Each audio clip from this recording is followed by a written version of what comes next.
ilahul haq la syarikalah. Wal ilahu bima'na al-ma'luh ay al-ma'bud hubban wa ta'zima. Wa qala Allah Ta'ala wa ilahukum ilahu wahid la ilaha illa huwa ar-rahmanur rahim. Wa qala Ta'ala syahidallahu annahu la ilaha illa huwa wal malaikatu wa ulul ilmi qa'iman bil qist la ilaha illa huwal azizul hakim. Wa kullu ma tukhidha ilahan ma'allahi yu'badu min dunihi fa uluhiyatuhu batilah. Qala ta'ala dzalika bi anna allaha huwal haq wa anna ma yad'una min dunihi huwal batil wa anna allaha huwal aliyyul kabir. Wa tasmiyatuha alihatan la yu'tiha haqqul uluhiyyah. Qala ta'ala fil Lat wal Uzza wal Manat in hiya illa asma'un sammaytumuha antum wa aba'ukum ma anzalallahu biha min sultan. Wa qala an Hud annahu qala liqaumihi atujadilunani fi asma'in sammaytumuha antum wa aba'ukum ma nazzalallahu biha min sultan. Wa qala an Yusuf annahu qala li sahibai sijni arbabun mutafarriquna khairun amillahul wahidul qahhar ma ta'buduna min dunihi illa asma'an sammaytumuha antum wa aba'ukum ma anzalallahu biha min sultan. Walihada kanat ar-rusulu alaihimus salatu wassalam yaquluna li aqwamihim u'budullah ma lakum min ilahin ghairuh walakin aba dhalika al-musyrikun wattakhadhu min dunillahi alihatan ya'budunahum ma'allahi subhanahu wa ta'ala wa yastansiruna bihim wa yastaghithun. Wallahu a'lam bishawab. Perhatikan halaman 148. Berikut keterangan Syekh Muhammad bin Shalih Al-Utsaimin rahimahullah berkaitan dengan poin ketiga, kandungan ketiga dari total 4 poin atau kandungan yang harus kita imani berkaitan dengan bahasan iman kepada Allah Subhanahu wa ta'ala. Ketiga, beriman kepada uluhiyahnya. Apa itu artinya? Hanya dialah sesembahan yang hak, tidak ada sekutu baginya. Artinya mengesahkan Allah Subhanahu wa ta'ala dalam perbuatan kita. Mengesahkan Allah Subhanahu wa ta'ala dalam perbuatan hamba. Juga biasa disebut dengan tauhidul ibadah. Mengesahkan Allah Subhanahu wa ta'ala dalam peribadatan. Inilah yang harus kita imani dari Allah Subhanahu wa ta'ala. Bahwasanya hanyalah Allah, dialah yang berhak untuk disembah satu-satunya. Yang mencipta, dialah yang berhak untuk disembah satu-satunya. Bahkan semua kita diciptakan di muka bumi ini hanya untuk menyembah Allah Subhanahu wa ta'ala. Semuanya sisanya hanya selingan. Inti kita hidup menyembah Allah Subhanahu wa ta'ala. Sebagian Anda atau rata-rata suami Anda mungkin bekerja, dia mencari nafkah, itu mengisi kekosongan. Intinya ibadah. Bukan dibalik. Intinya mencari penghidupan, intinya kemudian mencari uang, kemudian diselingi ibadah. Kebalik. Tujuan kita diciptakan ibadah. Dalam surah Az-Zariyat ayat 56, Allah Subhanahu wa ta'ala berfirman, "Wama khalaqtul jinna wal insa illa liya'budun." Dan tidaklah aku ciptakan jin dan manusia kecuali hanya untuk beribadah kepadaku. Bahkan semua rasul dakwahnya sama, termasuk Isa alaihissalam. Hai orang-orang Nasrani, dakwahnya sama. Nabi Musa, Nabi Isa, Nabi kita Muhammad SAW, dakwahnya sama, tugasnya sama, seruannya sama, yaitu menyeru umatnya untuk menyembah Allah, bukan menyembah diri dia. Bukan untuk menyembah diri dia, Musa alaihissalam. Bukan untuk menyembah diri dia, Isa alaihissalam. Bukan untuk menyembah diri dia, Muhammad SAW. Tidak. Semuanya seruannya sama, tugas mereka sama. Ad-da'watu ilallah, mendakwahi umatnya untuk menyembah Allah. Dalam surah An-Nahl ayat 36, Allah Subhanahu wa taala berfirman, "Wa laqad ba'atsna fi kulli ummatin rasulan an i'budullaha wajtanibut taghut."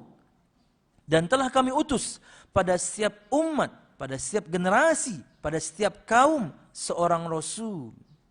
Untuk apa?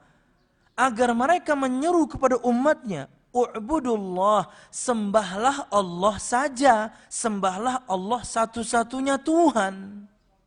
Wajtanibut taghut, dan jauhilah taghut." Di antara makna taghut maknanya macam-macam. Di antara makna taghut, semua sesembahan selain Allah Subhanahu wa taala yang rela untuk disembah, yang ridha untuk disembah. Karena ada orang nyembah Rasul, ada orang nyembah Nabi, mereka nggak rela disembah. Ada orang nyembah malaikat, malaikatnya nggak rela untuk disembah. Di awal-awal surah Al-Ahqaf, Allah Subhanahu wa taala berfirman, menceritakan tentang bahwasanya yang disembah-sembah ini, dan padahal mereka tidak rela untuk disembah, bahkan mungkin di antaranya benda mati seperti bebatuan, mereka nanti di hari kiamat akan mengingkari para penyembahnya dulu di dunia. Makanya begitu menyesalnya orang-orang yang menyembah selain Allah. Ketika mereka menyembah selain Allah dan di hari kiamat mereka minta bantuan kepada Tuhan yang mereka sembah dulu. Tak taunya Tuhan-Tuhannya itu yang mereka sembah mengingkari peribadatan mereka. Siapa yang suruh ente sembah? Lawang kami di dunia dulu batu. Siapa yang suruh kalian sembah? Saya di dunia dulu cuman pepohonan, cuman dedaunan. Saya cuman dalam bentuk keris. Atau kemudian benda-benda yang lain. Allah Subhanahu wa taala berfirman, "Wa idza husyira an-nasu kanu lahum a'za wa kanu bi'ibadatihim kafirin." Sebelumnya, sorry. "Wa man adallu mimman yad'u min dunillah man la yastajibu lahu ila yaumil qiyamah wa hum 'an du'aihim ghafilun." Dan siapakah orang yang lebih sesat? Enggak ada orang yang lebih sesat dibandingkan orang ini nih.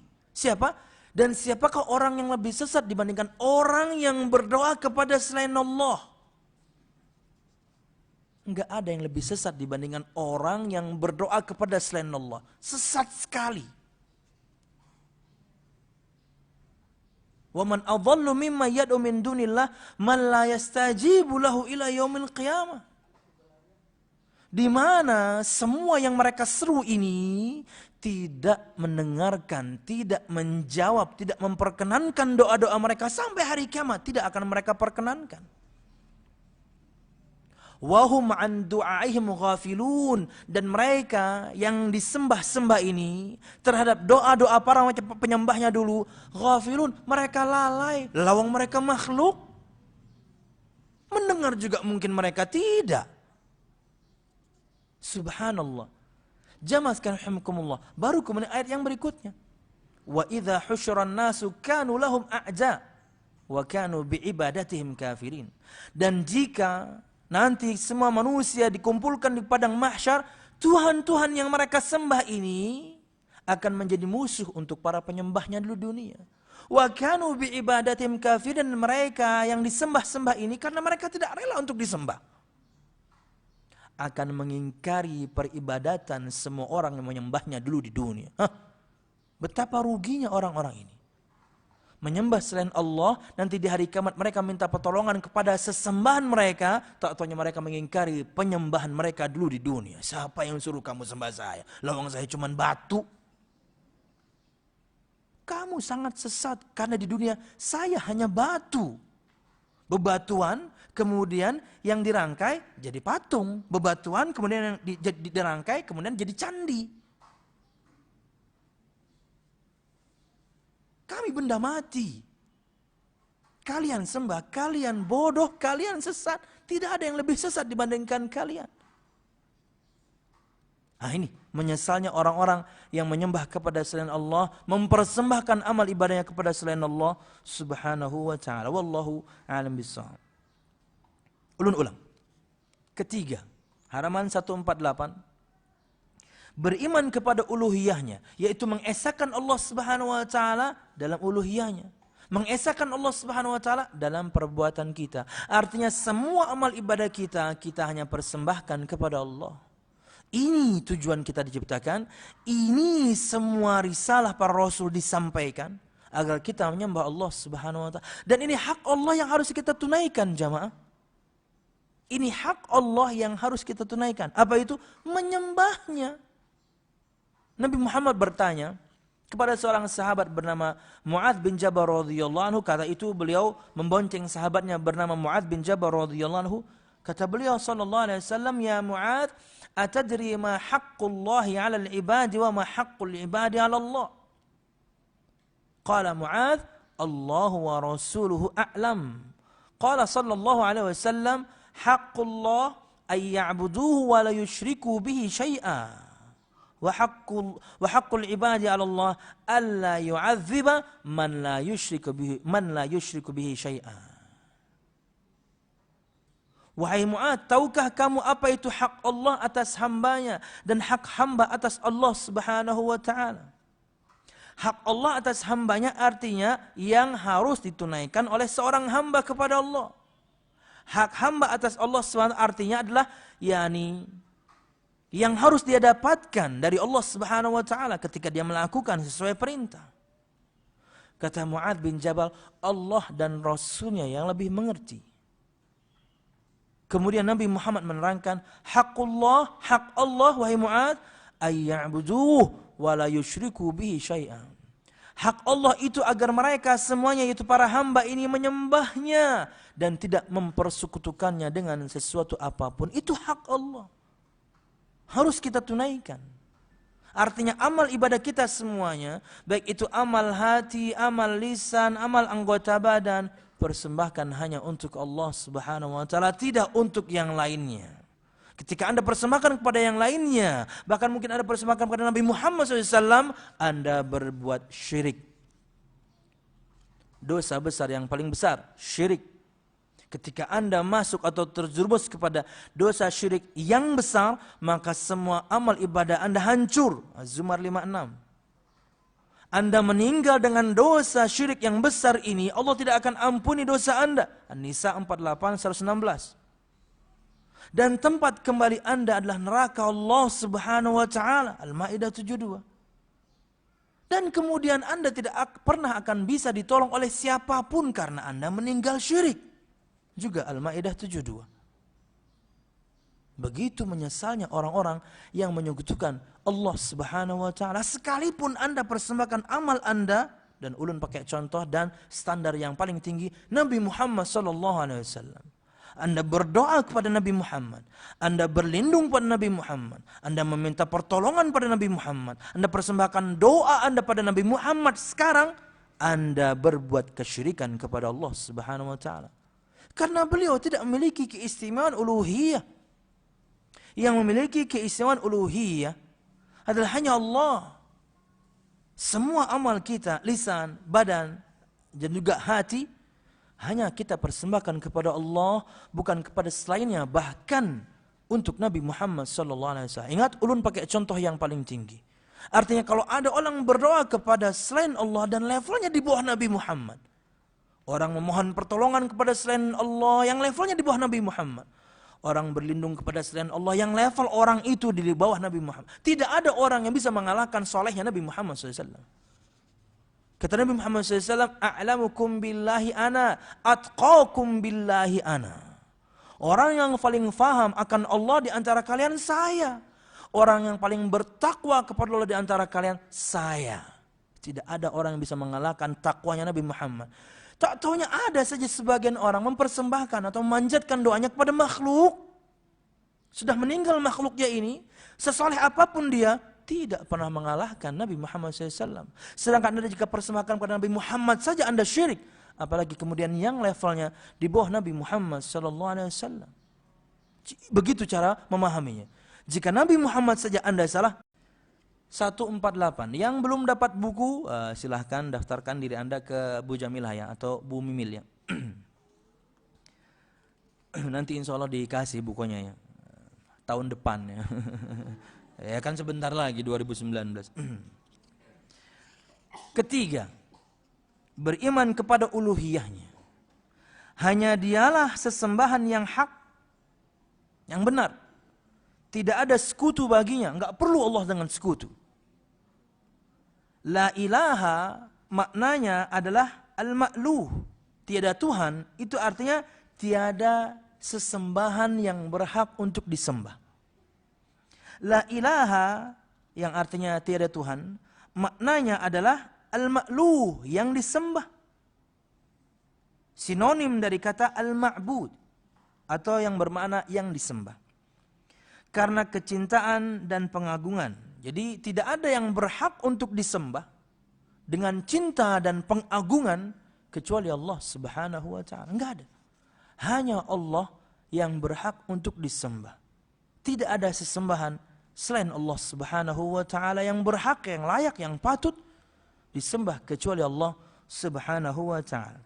Allah berfirman dalam surah Al-Baqarah 163, wa ilahukum ilahu wahid la ilaha illa huwar rahmanur rahim. Dan Tuhanmu adalah Tuhan yang Maha Esa.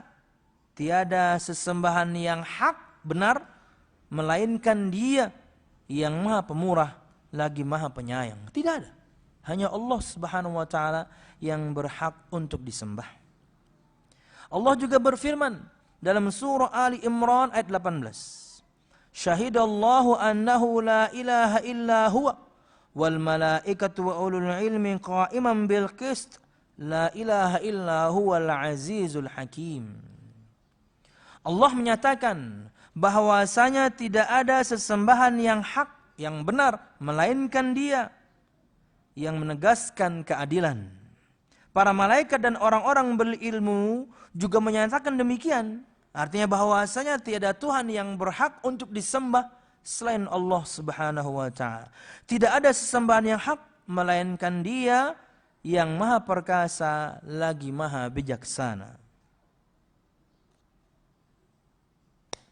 Nyamuk. Iya. Sudah begamat ya kada kena juga. Wallahu a'lam bishawab. Jamaah sekalian rahimakumullah. Kemudian setiap yang dituhankan selain Allah untuk disembah, ketuhanannya adalah batil. Setiap yang dituhankan selain Allah untuk disembah, apapun ia, berakal atau tidak, nabikah, rasulkah, malaikatkah, orang salehkah, atau pepohonan dan bebatuan. Setiap yang dituhankan selain Allah untuk disembah, ketuhanannya adalah batil, salah, karena yang berhak hanya Allah. Allah berfirman dalam surah Al-Hajj ayat 62, "Dzalika bi anna Allah huwal haq wa anna ma yad'una min dunihi huwal batil wa anna Allah huwal aliyyul kabir." Yang demikian itu adalah karena sesungguhnya Dialah sesembahan yang hak, yang benar, dan sesungguhnya apa saja yang mereka seru selain Allah itulah yang batil. Siapapun dan apapun yang kepadanya mereka berdoa, yang kepadanya mereka persembahkan amal ibadah, batil semuanya. Wallahu a'lam bishawab. Dan sesungguhnya Allah Dialah yang Maha Tinggi lagi Maha Besar. Wallahu a'lam bishawab. Mantap pisangnya, ganal. Kami di sini disediakan pisang ya, masya Allah, menggiurkan ya. Pian disediakan kada? Kada, makanya jadi ustad.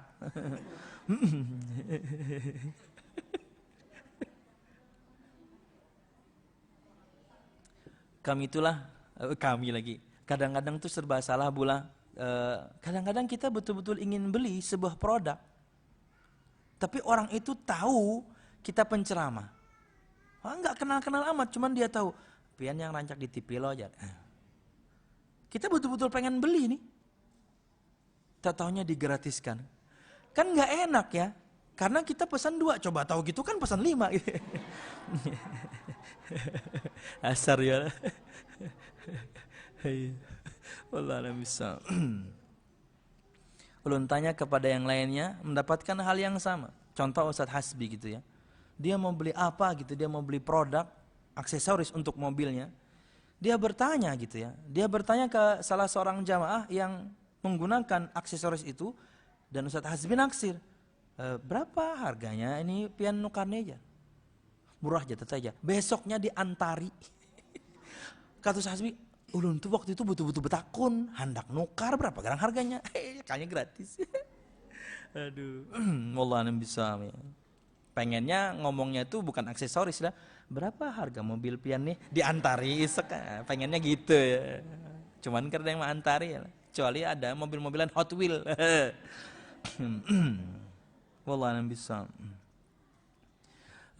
Ulun misalnya punya langganan gitu ya, punya langganan nasi goreng gitu ya di satu tempat ya. Ulun mau ngomong rumah makan Marisa nggak enak, misalnya gitu ya. Jadi beberapa kali ke situ beli biasa aja gitu. Suatu saat, tahu-taunya mereka tahu, mungkin sering nonton TV, digratiskan. Iya, kan jadi nggak enak. Kayak saya pesan waktu itu 1, coba 5 kan enak ya. Maksudnya saya bisa bagi-bagi gitu, bagi ya nih untuk saya 1, untuk Abah Kanzu 1, Abah Dalila 1, Abah Lujan 1, saya semua ya. Dasar kemaruk ya. Jadi kadang-kadang kita bingung untuk nanya produk gitu. Iya, karena digratiskan. Kayak kemarin barusan nih, kan emblem tulisan sepeda motor ulun itu kan himpal lo, emblem. Ulun gak enak ngomong NMAX. Kan sebenarnya himpalnya itu dirajah ibu-ibu, pian nih Bang. Diranjah ibu-ibu sampai emblemnya, logonya tuh nah. Ya, himpal rusak, begitu kerasnya beliau menabrak ibu-ibu. Hendak disangiti ibu-ibu, hendak disangiti ulun karada rabah si dinang rabah ya lo. Cuman ulun ya menahan saja, emblem sudah rusak, hendak yang menyambat, mampus pian kan nggak enak juga kan ibu-ibu ya. Kada apa-apa kabu, kada apa-apa dingin aja. Padahal si dinang meranjah, ulun hendak belok, si din hendak lurus, sing lajuan ya Allah. Habis itu kan ulun nanya, adakah pian berjual emblem nih, berapa harganya? Kemudian dikirim oleh seseorang, berapa harganya? Gratis ya. Kan jadi nggak enak. Tahu gitu kan saya nanya harga motornya ya, supaya diantar motornya gitu. Wallahualam bisa. Ini ngomong apa sih Bu? Kenapa sampai ke sana kita obrolannya ini? Wallah bisa. Iya. Lanjut jamaah ya. Kadang bini ustadz kayak tujuan betakun non akhwat. Masya Allah bagusnya khimar pian nih berapa aja? Ada nang ma antari besok kan kita jadi enak ya. Padahal pengennya kalau bisa antar 5 ya. Sebuting ma antari 5 dong. Senin, Selasa, Rabu, Kamis, Jumat, Sabtu, Ahad ditapas ya. Aduh, pengajian macam apa ini? Lanjut jamaah. Setiap yang dituhan, sudah itu tadi ya. Paragraf terakhir. Masih halaman 149. Meskipun sembahan tersebut dituhankan, tetapi mereka secara hakikat nyata tidak memiliki sifat uluhiyah. Lawang terkadang batu kok gimana memiliki sifat uluhiyah? Lawang terkadang benda mati kok gimana memiliki sifat uluhiyah? Sekalipun berakal pun mereka tidak memiliki sifat uluhiyah. Kayak Nabi Muhammad misalnya. Nabi Muhammad tidak memiliki sifat as-sami'. Nabi Muhammad tidak memiliki sifat yang istimewa bagi Allah. Contohnya as-sami'. Maha mendengar. Nabi Muhammad tidak maha mendengar sallallahu alaihi wasallam. Salawat dan salam kita saja itu oleh para ulama ahlus sunnah dibedakan antara ketika kita salawat dan salamnya langsung ziarah kubur beliau dengan yang kita ketika di Indonesia salawat dan salam kepada beliau. Ini beda. Ketika kita salam kepada beliau sallallahu alaihi wasallam, langsung ketika kita ziarah kubur itu beliau jawab langsung. Kata Nabi Muhammad SAW, "Ma min ahadin yusallimu ilayya illa raddallahu ilayya ruhi li arudda alaihi salam." Tidak ada seorang pun di antara kalian yang menyampaikan salam kepadaku, "Assalamualaikum ayyuhan nabiyyu wa rahmatullahi wabarakatuh," karena mungkin dia ziarah kubur. Itulah di antara adab ziarah kubur, salam pada Nabi Muhammad SAW. Tentunya ini yang langsung pergi ke sana, umroh. Januari plus Turki barang saya. Maret plus Spanyol barang saya juga. Iklan tetap ya. Maksudnya saya ingin menerangkan salam nih. Nah, itu bonus saja. Jamaah sekalian rahimakumullah, Spanyol piano. Disebutkan di Spanyol itu, perempuan rata-rata mereka menutup tubuhnya full. Kenapa di Indonesia masih banyak yang membuka? Di Eropa itu mereka menutup tubuhnya full karena musim dingin.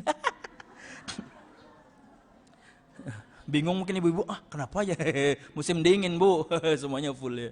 Sepatu aja sampai lintuhut kadang-kadang. Jamaah sekalian rahimakumullah. Ulun mau ngomong apa tadi bu? Oh, salam. Kata Nabi Muhammad SAW, tidak ada seorang pun di antara kalian yang menyampaikan salam kepadaku. Langsung maksudnya. Ziarah kubur Nabi Muhammad langsung. Kecuali Allah akan kembalikan kepadaku ruhku. Agar aku menjawab salam dia. Langsung.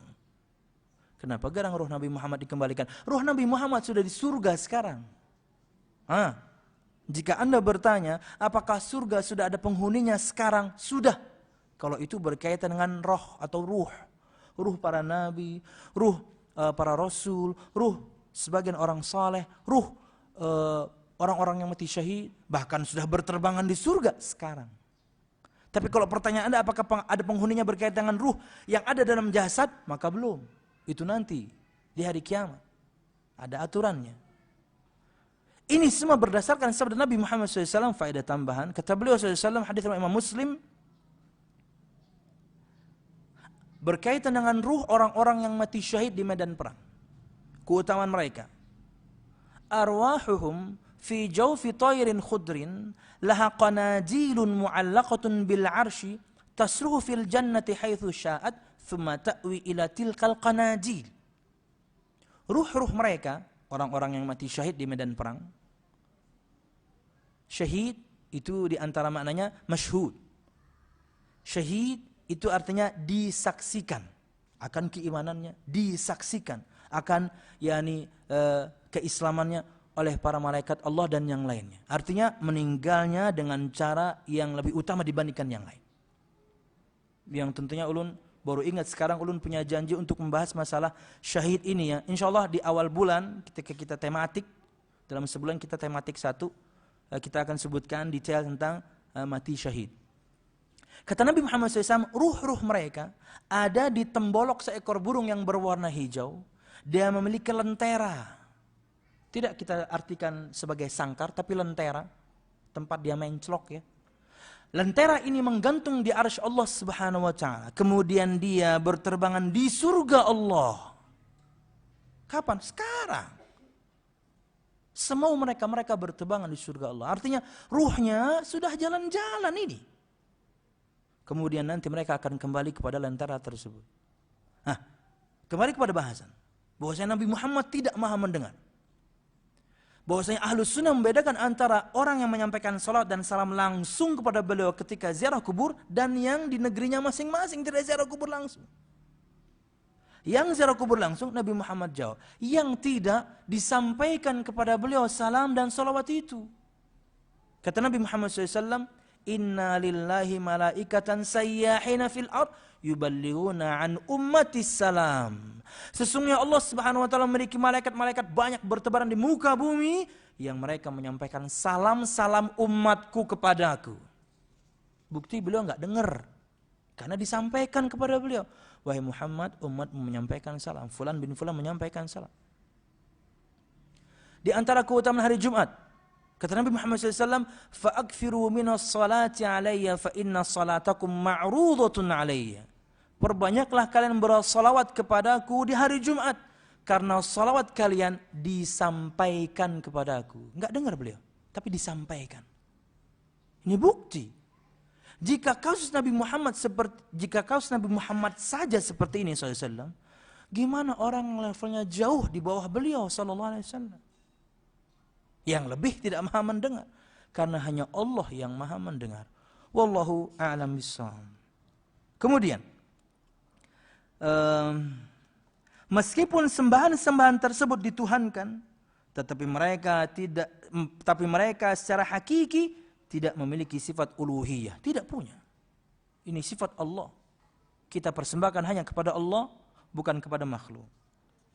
Allah berfirman tentang keberadaan Lata, Uzza dan Manat. Lata, Uzza dan Manat, nama-nama patung besar dulu di zaman Nabi Muhammad SAW, yakni waktu itu yang disembah. Lata dan Uzza disebutkan itu adanya di Taif. Sedangkan Manat di tempat yang lain. Tapi ia adalah patung-patung besar yang disembah kala itu. Nah, Allah Subhanahu wa taala berfirman berkaitan dengan 3 Tuhan yang bagi mereka Tuhan dan mereka sembah itu. In hiya illa asma'un sammaitumuha antum wa aba'ukum ma anzalallahu biha min sultan. Itu tidak lain hanyalah nama-nama yang kamu dan bapak-bapak kamu mengada-ngadakannya. Allah tidak menurunkan suatu keterangan pun tentang untuk menyembahnya. Allah tidak pernah perintahkan untuk menyembah mereka. Itu kan bikinan ente. Itu kan bikinan kamu. Itu bikinan Anda. Nama-namanya kamu buat menyerupai nama Allah. Manat itu dari kata atau di antara sifat Allah Al-Mannan yang maha memberikan nikmat. Uzza dari kata atau dari antara asma sifat Allah Aziz, maha perkasa. Mereka bikin nama-nama, tapi mereka kemudian bikin mirip-mirip dengan nama Allah, tapi mereka sematkan untuk patung-patung Tuhan yang mereka sembah. Ini kan ente yang bikin, kata Allah. Ini kan kamu yang kasih nama, kamu yang buat, kamu kasih nama terus kamu sembah. Allah tidak pernah perintahkan untuk menyembahnya. Nah, ini bantahan dari Allah Subhanahu wa taala. Karena mereka tidak memiliki keistimewaan uluhiyah. Dimintai mereka nggak akan jawab, diajak ngomong aja mereka nggak jawab. Makanya kala itu di antara bentuk dakwah atau mungkin bantahan Nabi Ibrahim alaihissalam. Jadi kala itu umatnya kala itu menyembah berhala. Kemudian mereka kala itu punya hari raya. Di hari raya itu mereka berkumpul di luar tempat ibadah mereka rayakan. Nabi Ibrahim alaihissalam menghancurkan semua patung-patung yang mereka sembah itu dan disisakan satu yang paling besar. Disisakan satu yang paling besar. Kemudian kapak atau kampak yang dipakai untuk menghancurkan itu diletakkan oleh Nabi Ibrahim alaihissalam di patung yang paling besar itu. Ketika mereka mendapatkan bahwasanya Tuhan-Tuhan mereka hancur, mereka sudah langsung tahu bahwasanya, wah ini pasti yang hancurin Ibrahim nih, nggak ada yang lain. Ketika dikonfrontir, kamu ya yang menghancurkan Tuhan-Tuhan kami. Loh kok saya, itu kan kapak dia yang pegang. Tanya dia dong. Apa jawab mereka?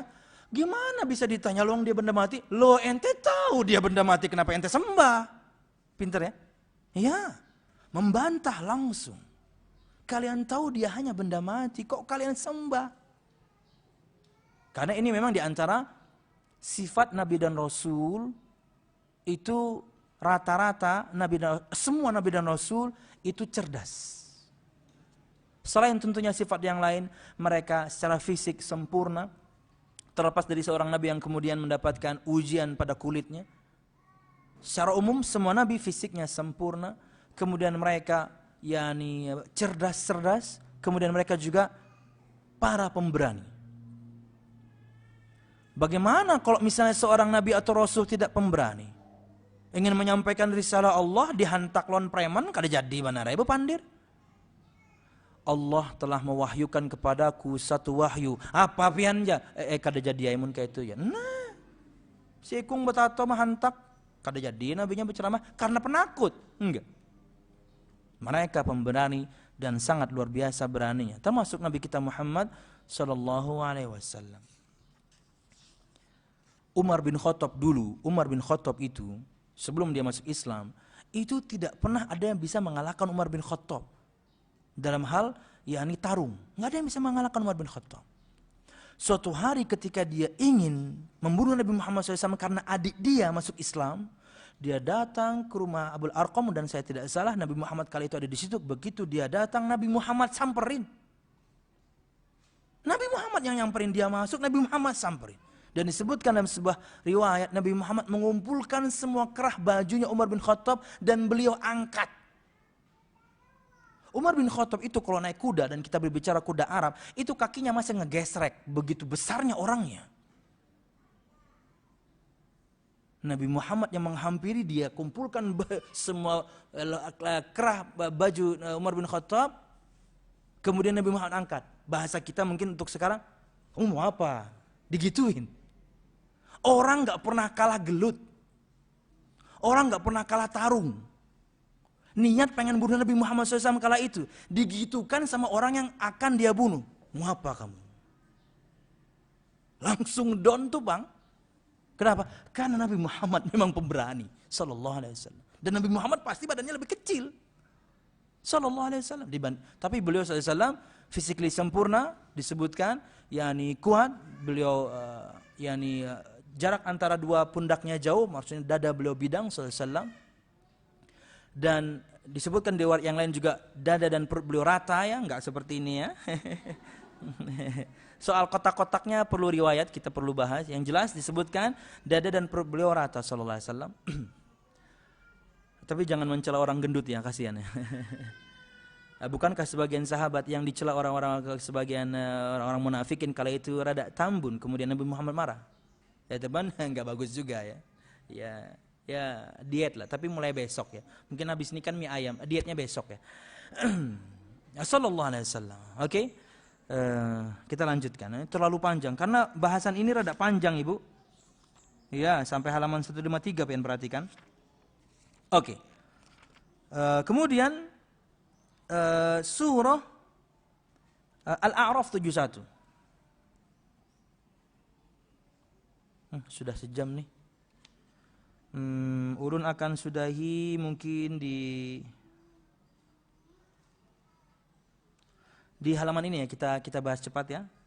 Kemudian untuk poin berikutnya tentang bagaimana bantahan dari Allah Subhanahu wa taala atau dua argumentasi akan salahnya peribadatan mereka, ini kita pending di pertemuan yang lain. Oke. Allah berfirman tentang Nabi Hud alaihi salam dalam surah Al-A'raf ayat 71, atujadilunani fi asma'in sammaitumuha antum wa aba'ukum ma nazzalallahu biha min sultan. Apakah kamu sekalian hendak membantah denganku atau berbantah denganku, ingin mendebatku tentang nama-nama berhala yang kamu dan nenek moyangmu menamakannya? Mereka ingin berdebat, ini Tuhan kami, ini loh yang kami sembah. Ingin mendebat Nabi Hud alaihissalam. Kok kalian ingin mendebat saya? Ini kan kalian bikin sendiri. Kenapa kalian ingin mendebat syariat yang aku bawa, yang aku sampaikan dengan sesuatu yang kalian bikin sendiri, kalian namakan sendiri, nenek moyang kalian yang bikin? Nggak imbang debatnya, lawang ini yang kalian yang bikin. Kasarnya gitu. Apakah kamu sekalian hendak berbantah denganku tentang nama-nama berhala yang kamu dan nenek moyangmu menamakannya? Ini kan kalian yang bikin, kalian yang namakan sendiri. Padahal Allah sekali-kali tidak menurunkan hujah untuk itu. Allah tidak pernah perintahkan untuk nyembah ini kan. Ini kalian yang bikin, kalian yang namakan. Bahkan untuk zaman kafir Quraisy di zaman Nabi Muhammad SAW, nama Tuhan yang mereka sembah itu mereka pelesetkan dari nama Allah Subhanahu wa taala. Wallahu a'lam bissawab. Kemudian Allah juga berfirman tentang perkataan Yusuf alaihissalam kepada kedua temannya di penjara. Arbabun mutafarriquna khairun amillahul wahidul qahhar. Ma ta'buduna min dunihi illa asma'an sammaitumuha antum wa aba'ukum ma anzalallahu biha min sultan. Ingat kejadian di zaman Nabi Yusuf, kejadian di zaman Nabi Hud, kejadian di zaman Nabi Muhammad, firman Allah sama. Bantahan Allah sama. Akan Tuhan-Tuhan, akan batilnya Tuhan-Tuhan yang mereka sembah. Perhatikan. Hai kedua penghuni penjara, manakah yang lebih baik? Tuhan-Tuhan yang bermacam-macam itu, ataukah Allah yang Maha Esa lagi Maha Perkasa? Kamu tidak menyembah selain Allah kecuali hanya menyembah nama-nama yang kamu dan nenek moyangmu membuat-buatnya. Yang kalian sembah itu hanya patung yang kalian bikin namanya sendiri. Masa ini yang lebih utama dibandingkan Tuhan yang Maha Perkasa? Tapi beliau nadanya bertanya, mana yang lebih utama? Mana yang lebih baik? Allah tidak menurunkan suatu keterangan pun tentang nama-nama itu. Ini kan kalian bikin. Kalian yang kasih nama, Allah saja nggak kasih nama. Plus Allah tidak ada perintahkan untuk menyembah mereka kan. Kalian yang menyembah mereka. Maka semua yang disembah. Poinnya ada pada paragraf ini ya. Setiap yang dituhankan selain Allah untuk disembah, maka ketuhanan adalah batil. Salah semuanya. Wallahu a'lam bishawab. Dan yang terakhir, oleh sebab itu seluruh Rasul mengatakan kepada kaumnya, U'budullah ma lakum min ilahin ghairuh. Sembahlah Allah, sekali-kali tiada sesembahan bagimu selain Dia. Surah Hud ayat 50. Wallahu a'lam bishawab. Wallahu a'lam bishawab. Ini yang bisa saya sampaikan pada kesempatan pagi menjelang siang hari ini berkaitan dengan bagian pertama dari bahasan, yakni poin ketiga dari total 4 bahasan iman kepada Allah Subhanahu wa taala, yaitu yakni mengimani atau beriman kepada uluhiyah Allah Subhanahu wa taala. Wallahu a'lam bishawab. Silakan, ada pertanyaan jemaah?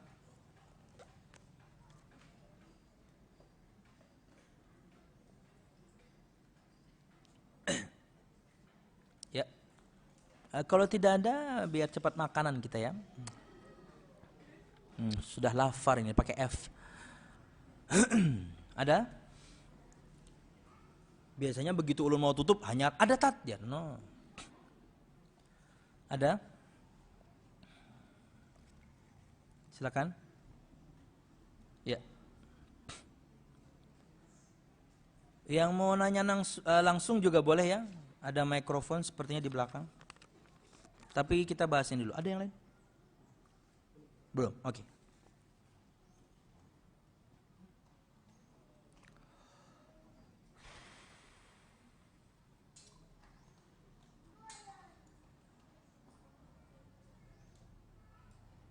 Siap. Jamaah sekalian rahimakumullah, pertanyaannya adalah, Assalamualaikum Ustaz. Waalaikumsalam barakallahu fikum. Ustaz fikum barakallah. Ustaz, apa hukumnya memakai gelang kesehatan? Gelang semacam batu. Saat ditanya, niat memakai karena senang dengan batunya saja. Jazakallah khair. Keterangan yang memakai gelang itu suami saya, oke? Jamaah sekalian rahimakumullah, sebelum kita bahas tentang gelangnya, apa itu gelang kesehatan atau yang lainnya, gelang itu aksesoris perempuan. Gelang itu aksesoris perempuan. Maka ketika Anda, hai kaum laki-laki, memakainya, Anda menyerupai perempuan.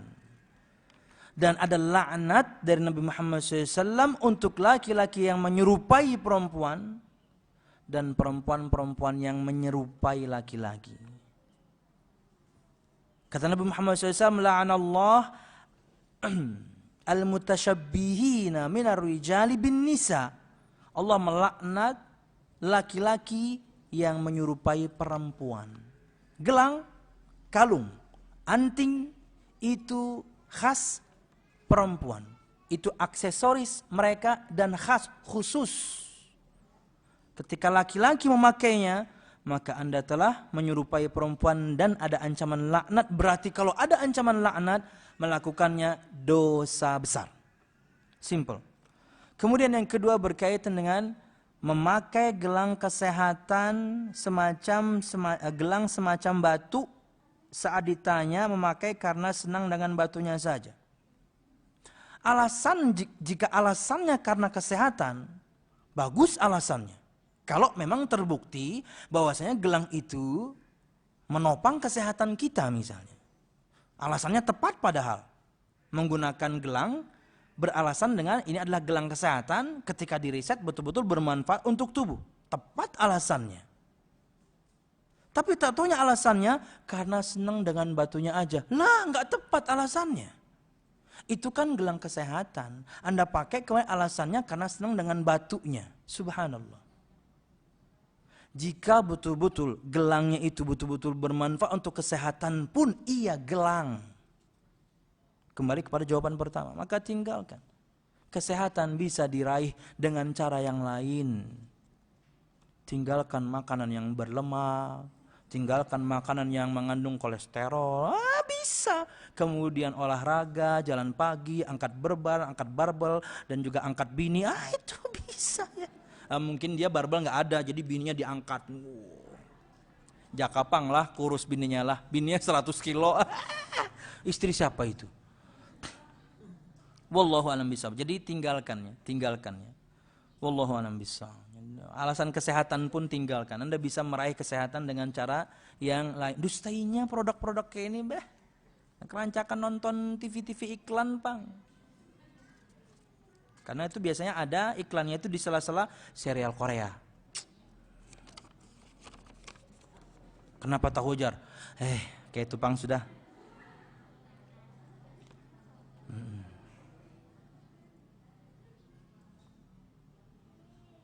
Singkatannya itu pesakor.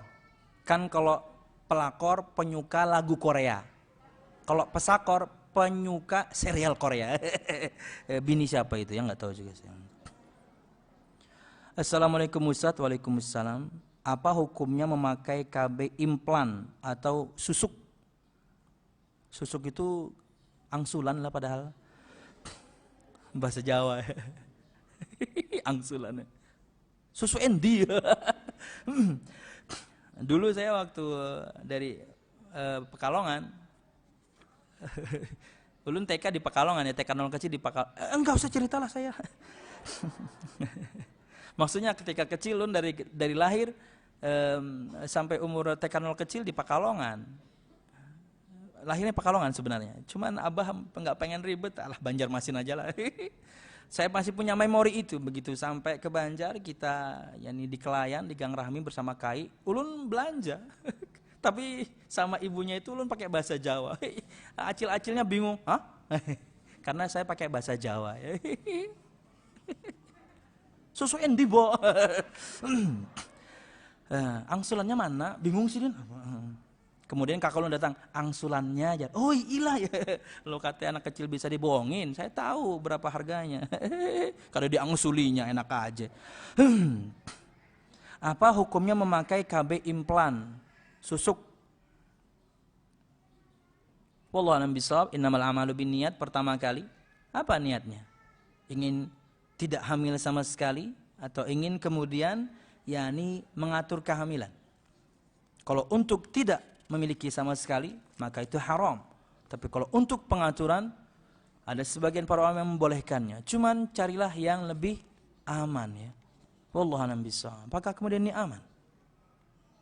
Karena Nabi Muhammad bersabda, la darara wa la dirar. Tidak boleh mencelakakan diri sendiri dan mencelakakan orang lain. Mungkin ini akan celaka untuk diri sendiri. Wallahu a'lam bishawab. Kenapa gerang? Banyak anak, banyak rezeki. No. Wallahu a'lam bishawab. Karena anak itu akan datang membawa rizki sendiri. Bisi anak seikung masih ngontrak tapi bisi sepeda motor.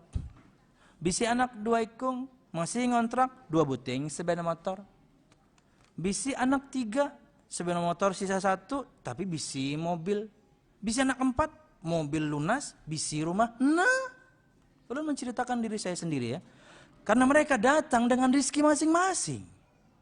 Wallahu a'lam bishawab. Anda bayangkan itu istrinya 1. Gimana kalau nggak tahu ya. Anda sendiri yang terjemahkan. Saya cuma titik-titik kok. Anda pintar sekali mengisi titik-titik ya. Wah, pas nih pertanyaannya, pas nih. Polifantai nih. Pertanyaan tentang polifantai ini. Assalamualaikum Ustaz. Waalaikumsalam. Barakallahu fiikum Ustaz. Wa fiikum barakallahu. Afwan Ustaz. Pertanyaan ana di luar tema Ustaz, apakah polifantai? Apakah poligami itu takdir atau pilihan?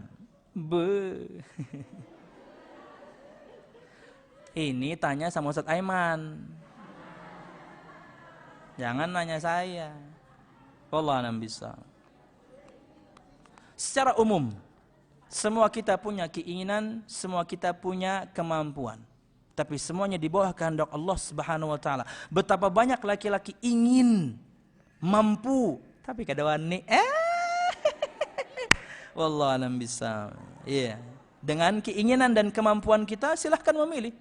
Tapi ingat ya, ulun sering sarankan ke semua para akhwat kalau berkaitan dengan bahasan voli fantai ini, tonton videonya Ustaz Ahmad Zainuddin hafizahullah taala. Kata beliau, judul videonya saja, poligami bukan perusak rumah tangga. Silakan tonton videonya, 1 jam, 2 jam bahkan mungkin.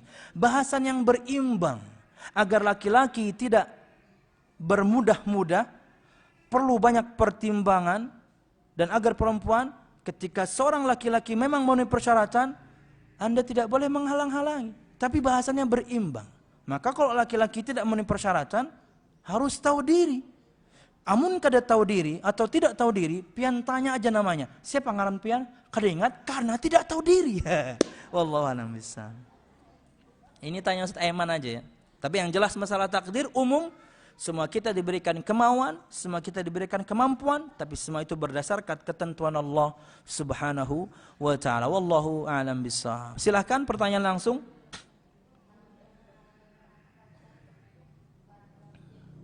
Lebih dinyaringi atau mungkin Anda terlalu jauh mic-nya? Siap.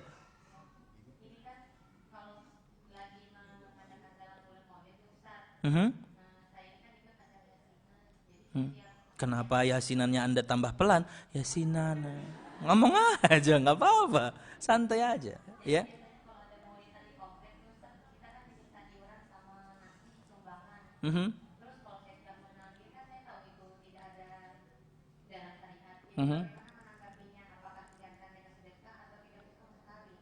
Siap.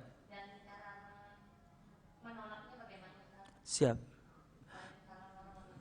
Ya. Barakallahu fikum. Ini terjadi di banyak tempat untuk banyak kasus para ikhwan dan akhwat juga ya di kampung mereka masing-masing. Ini kalau berbicara ulun pribadi ya, maka ulun akan menentukan sikap. Karena kalau misalnya ulun tidak tentukan sikap, ini akan berlangsung setiap tahun. Setiap tahun karena berkaitan dengan bulannya, atau bisa jadi setiap bulan karena mungkin ada acara-acara yang lain. Karena ulun tidak tentukan sikap. Tapi kalau menentukan sikap, orang bahkan insya Allah malah menghormati. Selama Anda menentukan sikap Anda memang berdasarkan prinsip. Pak Haji, iya Pak, ini ada kumpulan pangnah, sumbangan. Oh, gesen acara apa Pak? Gesen bemaulitan. Oh, maaf Pak lah, mun ulun kada menggawi, jadi ulun kada umpat menyumbang. Amun nang lain kerja bakti, ada sumbangan, ulun kan umpat. Ada nang lain-lain perbaikan jalan, ulun kan umpat. Karena memang untuk kemaslahatan untuk bersama. Kalau yang ini, ulun kada umpat Pak. Kenapa aja? Nah, ulun nang betakun ke pian menggawi kenapa? Ya, dalil pian kenapa kan menggawi? Pian menggawi kada berdalil, itu dalil ulun. Ya, simple. Tentukan sikap. Oke itu kah? Pak. Tapi jangan jarak ke sinilah. Ayo aja. Artinya kalau misalnya ada yang lain, ulun tetap bantu. Ulun bermasyarakat kok. Cuman untuk ini saya nggak ikut-ikutan. Saya tidak nyumbang. Di tahun-tahun berikutnya, Anda boro-boro diketuk pintu. Anda tidak akan diundang sama sekali. Enggak ada masalah. Karena kita mencari ridha Allah Subhanahu wa taala, bukan ridha manusia. Tapi di saat yang sama bisa jadi ketika terjadi dialog atau kemudian berbicara seperti itu, dia akan terbuka pemahamannya. Bisa jadi dia hanya bodoh. Nang pian gawi ini Pak, ini ibadahkah maksiat? Yuk, nyata ibadah aja. Oh, berarti mun ibadah Nabi Muhammad tahu berarti ini ibadah nang baik. Tahu aja, adalah Pak dalilnya. Kada pang aja. Oh berarti Nabi Muhammad kada tahu lah. Nabi Muhammad kada tahu. Oh berarti Nabi Muhammad kada tahu, pian tahu lah. Bingung, tambah bingung dia. Iya, 2 pertanyaan simpel untuk semua orang yang mengada-ngada dalam syariat Islam. Apapun prakteknya. 1, apakah Nabi Muhammad tahu syarat itu? Jika tahu, datangkan dalilnya. Ketika mereka katakan Nabi Muhammad tidak tahu, oh berarti Anda tahu sesuatu tentang syariat ini Nabi Muhammad enggak tahu. Hebatnya Anda tahu sesuatu Nabi Muhammad tidak tahu. Pertanyaan kedua, apakah para sahabat faham seperti ini? Jika jawabannya, oh ya dong, para sahabat fahamnya seperti ini, akan praktek ini. Oh, mana dalilnya? Oh enggak ada dalil, para sahabat enggak paham. Oh jadi generasi terbaik umat ini tidak paham kebaikan, Anda paham. Wallahu a'lam bishawab. Ya, simple jamaah. Dan tidak mungkin ketika pertanyaan pertama tadi, nang pian gawi ini maksiatkah ibadah? Enggak mungkin mereka katakan ini maksiat, enggak mungkin. Lawang di dalamnya ada ritual ibadah kok. Amun jawabannya nyata ini maksiat, gak kenapa pian gawi maksiat? Ya, mentok semuanya ya. Wallahu a'lam bishawab, itu amun ulun lah, itu amun ulun. Karena dulu ya memang ulun tentukan sikap. Akhirnya sak kampung tahu. Bahkan ketika waktu itu mama ulun meninggal, kemudian ulun perintahkan anggota keluarga, hari H jangan ada yang ikut ke kuburan, nggak boleh. Tapi kalau mau ziarah kubur besok. Pian tahu yang tersebar di masyarakat, kada boleh ke kubur, dilarang hairul, bukan dilarang Nabi Muhammad, dilarang hairul aja. Ya Allah, wallahu a'lam. Siapa itu ibu-ibu yang menyebarkan? Jangan-jangan ibu-ibu yang menabrak ulun itu ya. Sangkal sih din mau banan aja. Mau wahabi ini aja, udah ranjah aja nyawa aja. Tapi seakan-akan kecelakaan aja. No, tapi kan pian yang rabah. Wallahu a'lam bisa. Oke. Ini perlu ilmu, untuk menyampaikannya perlu ilmu. Dan tentunya ketika menentukan sikap seperti ini, berikutnya Anda tidak akan dimintai lagi. Tapi kalau tidak, Anda akan dimintai terus. Nah, bagaimana kalau misalnya kita niatkan untuk infak atau sedekah? Nggak bisa, itu dikumpulkan untuk acara itu. Anda berpartisipasi untuk acara itu. Lain ceritanya kalau Anda dipaksa dan ditodong Pak RT. Dia bawa senapan angin, nyawa nyumbang kada aja. Gesen acara apa Pak? Acara Nina. Kada paham kanyone bulannya aja. Nyumbang kada aja. Nyumbang. Nak ditembak sidin ya Pak? Wallahu a'lam bishawab. Ya, tentukan sikap dan di saat yang sama Anda berdakwah, hidayah milik Allah Subhanahu wa taala. Bu, bukan cuma pian ya. Ulun pun menghadapi. Kenapa? Jangankan pian. Untuk setiap tahun berhaulan, paman bibi ulun mereka menghauli kai ulun. Awal-awal perkaranya kami selalu diundang.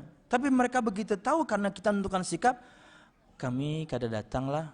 Tapi ingat, ulun tetap hormat. Ulun ketemu dengan bibi yang mempraktekkan itu, cium tangan. Ulun dengan paman yang mempraktekkan itu, cium tangan. Tetap ulun hormat. Karena kasusnya beda. Tapi yang pian gawi, ulun sudah kada kau melarang. Pian sudah tahu. Ini prinsip ulun, pian sudah tahu, itu sebenarnya tidak ada sandarannya. Pian lanjut, urusan pian sudah. Ya, tapi keluarga tetap berlanjut.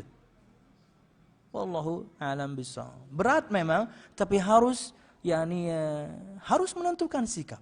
Harus menentukan sikap. Kalau misalnya pian takut nanti orang nuduh macam-macam, pian baik saja, pian seperti malaikat saja, orang bisa muntung. Nyatai orang bisa muntung.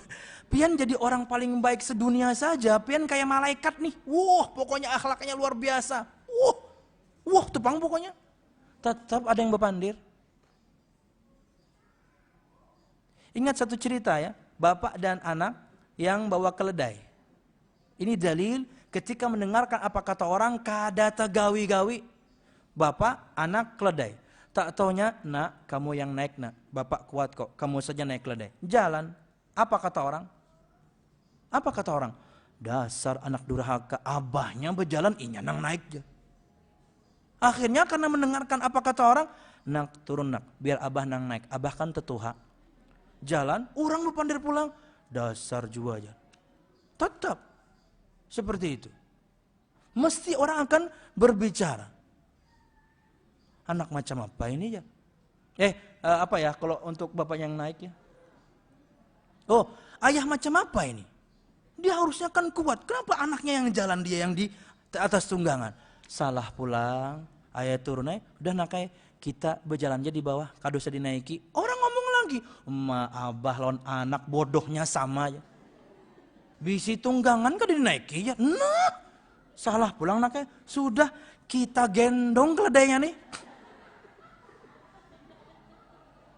Tetap aja orang opander, mah bodohnya aja. Itu tunggangan, lain diangkat ke kepala. Pian mun mendengarkan apa jar orang tarus kada tegawi. Apa itu jar jilbab kayak itu jar, kada tegawi pian mau mendengarkan.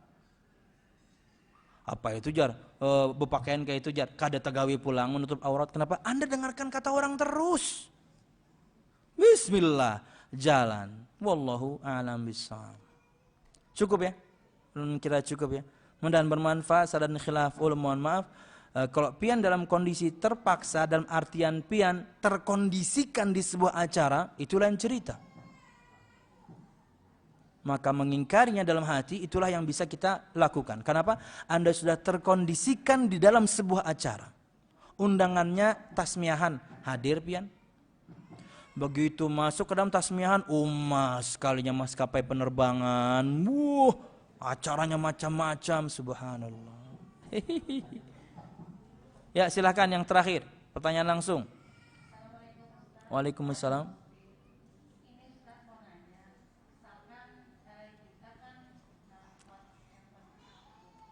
Misalkan, apa Bu?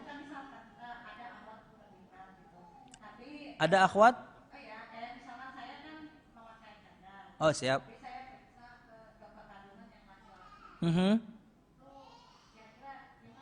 Siap. Siap. Oke, saya paham. Jamaah sekalian rahimakumullah. Dulu itu dalam artian di atas tahun 90-an ya. Dokter spesialis kandungan itu memang jarang perempuan dulu. Sekarang tidak. Ya. Spesialis kandungan sekarang perempuan banyak. Di Banjar aja ada berapa biji? Ada berapa orang?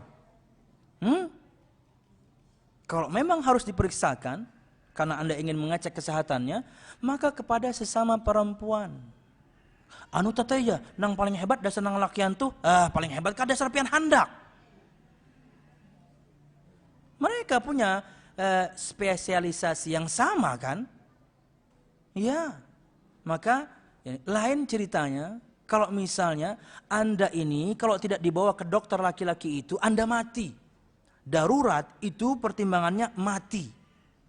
Anda kan nggak mati, hanya mengecek kesehatan janin. Anda kan nggak darurat, hanya ngecek kesehatan janin kepada yang perempuan.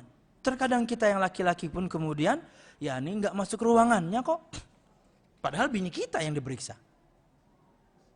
Ini sudah kita nggak boleh masuk, yang meriksa laki-laki pula. Subhanallah.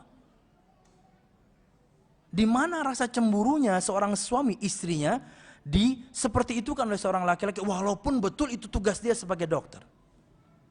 Aurat yang paling besar yang akan dia lihat. Dua aurat paling besar perempuan, kemaluannya dan payudaranya. Salah satunya dilihat oleh laki-laki. Ini nasihat untuk para suami sebenarnya. Anda harus tentukan sikap. Kembali tentukan sikap. Kak, ke situ juga aja. Itu nang jar orang paling hebat dokter kandungannya. Tapi lakian kada dengai nang binian ada. Tapi kak nang binian ada. Tapi kak hendak kada. Buliknya kita mie ayam. Hendak aja. Nah. Jadi ke situ aja ya. Wallah alam bisa. Ya, terkadang power seorang suami gunakan pada momennya. Karena ada orang atau istri itu merengek-rengek, minta yang paling hebat, minta yang paling wah. Tapi sebenarnya melanggar syariat. Dokter ini adanya di rumah sakit paling hebat, dokter ini disebutkan dia yang paling wah, dia yang paling top. Apa bedanya dengan yang di rumah sakit biasa, tapi perempuan? Sama aja. Wallahu alam bishawab. Wallahu alam bishawab. Jadi, kalau pertimbangannya bukan sebuah kematian, maka itu bukan darurat. Apalagi sekarang masih ada pilihan, begitu banyak